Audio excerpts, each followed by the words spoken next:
news on Mitv. I am Victor Daniels.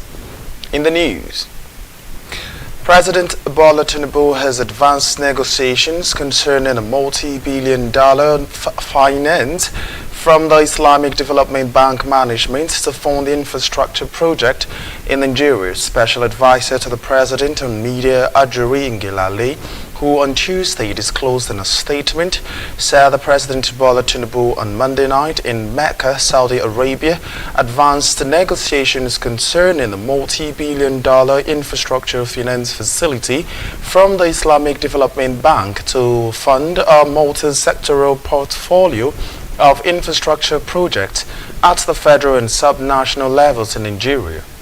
He said the development was outcome of substantive investment discussion held between President Tinubu and Vice President, the country programs of the Islamic Development Bank, Dr. Mansour Mota, after the president's return from evening prayers.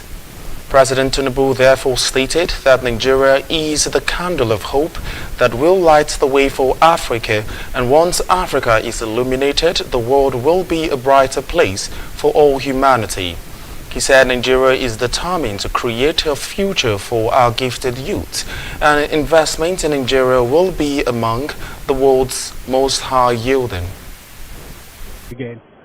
Well, there's every opportunity to thank God Almighty Allah for what He has done for me, humanity, and the entire country.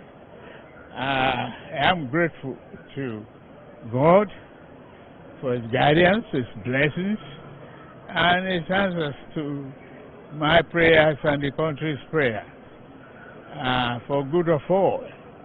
We have to give thanks to Him at every opportunity that we may have. Your Excellency, what prayer did you say for Nigeria? For the country, may our prosperity grow and our humanity be kind to each and every one of us. The prospect of the country is yet to blossom to the level that we require. It needs hard work and consistent prayer, and we are giving it to our mind and our spirit in every way possible. Our strength is our diversity, and we'll continue to.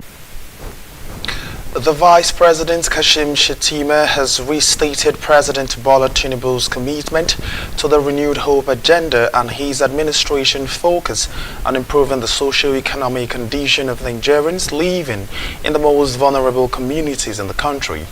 The Vice President stated this on Tuesday when the Presidential Committee on Flood Mitigation, Adaptation, Preparedness and Response submitted a comprehensive report to him at the Presidential Villa in Abuja.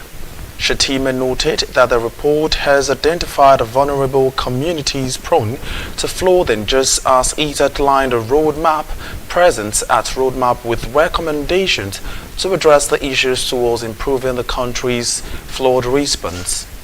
Earlier, the Director General of Water Resources Institute, Prof. Emmanuel Adanu, who is a member of the Presidential Committee and Chairman of the Technical Working Group, spoke about the major causes of flooding in Nigeria and the strategies of mitigating its impact. One major thing also we talked about is the effect of flooding. Flooding in the natural also has positive aspect. We try to build a positive asset into our economy in terms of structural measures to curb flooding. Positive aspect is there in agriculture, can generate power, many other things that can come from it. So that is put into the roadmap. Then we have also a situation where we can determine at what level federal government can react positively to flooding, like calling the state of emergency and all that. We have categorized our floods and then at least a certain category to. The Federal Ministry of Agriculture and Food Security has reaffirmed a commitment to boost the production and productivity levels of livestock in the country. The Minister of State for Agriculture and Food Security, Senator Sabi Abdullahi, stated this on Tuesday while speaking at the 12th Joint Annual Meeting of Animal Science Association of Nigeria and the Nigerian Institute of Nigeria Science in Abuja, themed Pathways to Addressing the Challenges of Climate Change in Animal Agriculture. The minister called for stronger collaboration among stakeholders in the livestock subsector to address challenges affecting food and nutrition security in the country. Chairman of the All Progressive Congress APC Abdullahi Ganduje said that the livestock sector contributes nearly 40% of total agricultural output in developed countries and 20% in developing ones, supporting the livelihood of at least 1.3 billion people worldwide. Other stakeholders explain the livestock assets contributes to food security and are an important source of protein and minerals for nutritional security. To this end, the Federal Minister of Agriculture and Food Security, relying on the strong political will of Mr. President, recognized the significant and strategic importance of the livestock sector in Nigeria as we hope to achieve sustainable economic development, and the ministry has accordingly made it a priority sector in the economic development plans and programs. The National Livestock Transformation Plan, meticulously being implemented by the ministry, is a testament to the commitment of the present administration to create saving or borrowing justified by the expected future return on capital, socio-economic significance of the livestock production. The Nigerian livestock subsector is very vital to the socio-economic development of the country, and it represents an important source of high-quality animal protein, contributing 36.5% of the total protein intake for Nigerians. I want to tell us today proudly that animal science is the only profession with the highest number of portfolios. Are we clapping at all? Impactful.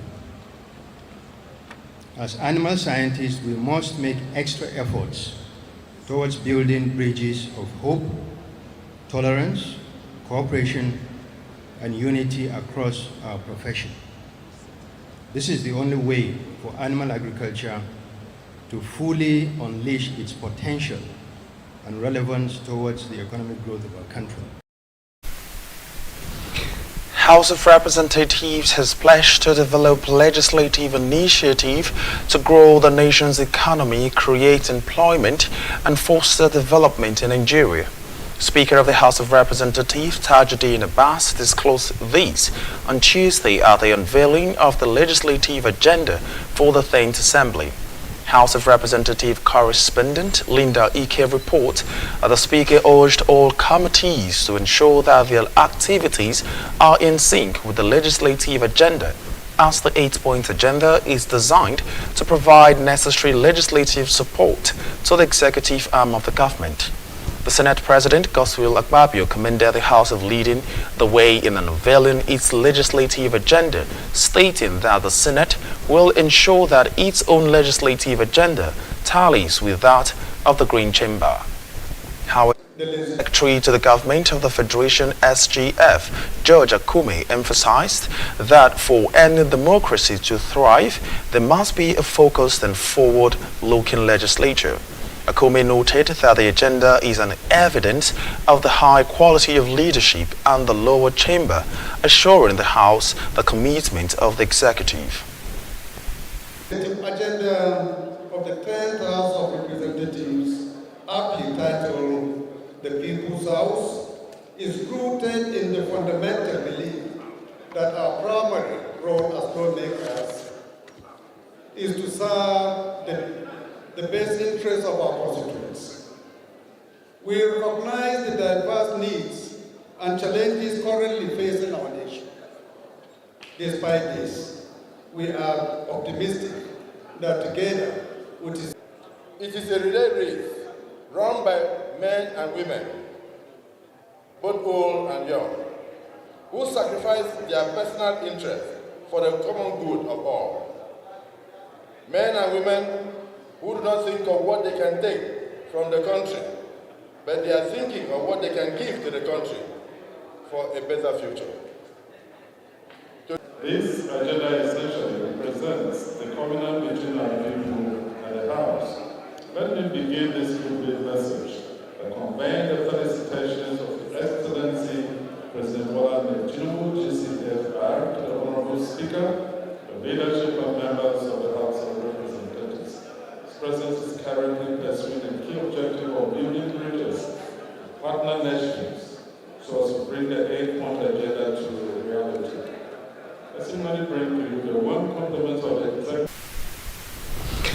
The National Assembly complex located in the Three Arms Zone, Abuja, was on Tuesday shut down by officials of the Nigerian Labour Congress (NLC) in compliance with the nationwide industrial action of the organized labor unions in protest to the attack on its president, Comrade Joe Ajero, in Imo State. Both the lawmakers of the two chambers and the staff of the National Assembly, as well as journalists and others, were locked out as the entrance into the complex. The unions embarked on a strike to protest the failure of the federal government to address issues affecting workers, such as the issues of minimum wage, insecurity, corruption, and good governance. The Federal Secretariat was notably less busy than usual, as many of the offices, among which are the Ministry offices of Education and Health, were under lock and keys. While many of the staff had arrived at their offices to work, some also appreciated the efforts of the union to demand a better condition for workers. Meanwhile, a total 19 unions affiliated to the Nigerian Labour Congress (NLC) and the Trade Union Congress (TUC) have so far directed their workers to comply with the directive of the two labor unions to embark on an indefinite nationwide strike. The National Executive Council meeting of the labor unions, held on November the 13th, 2023, in Abuja, had resolved to embark on the strike. The development was a result of the alleged failure of the federal government to address issues affecting workers, such as the minimum wage, insecurity, corruption, and poor governance. Also, unions had made some demands which the government had allegedly failed to address following the recent crisis in Imo that resulted in the alleged brutalization of the NLC president, Joe Ajero, and other members of the labor unions. Some of the unions that have complied with the directive include the National Union of Banks, Insurance and Financial Institution Employees, Maritime Workers Unions of Nigeria, the National Union of Electricity Employees, the Academic Staff Union of Universities, and the National Union of Food and Beverage Tobacco Employees, among others. The international president of Lions Club International, Dr. Petit Hill, has called on members of the club nationwide to enhance partnership between the clubs and their respective state government in order to get their humanitarian activities down to the downtrodden. Petit Hill, who was on the 3-day official visit to the Nigerian, also urged the government to look with an open mind for future partners with the club. Hill came to Nigeria to assess the collaboration between the Lions Club and the State Ministry of Youth and Social Development and other areas of humanitarian activities undertaken by the club. There are projects for vision, for the environment, diabetes awareness, and of course we do a lot of work around the ongoing issue of food insecurity and hunger. But what's really exciting here in Nigeria is that the Lions clubs and our youth movement, the Leo clubs, are growing and expanding. We're so excited that your people are keen to be volunteers within the Lions movement.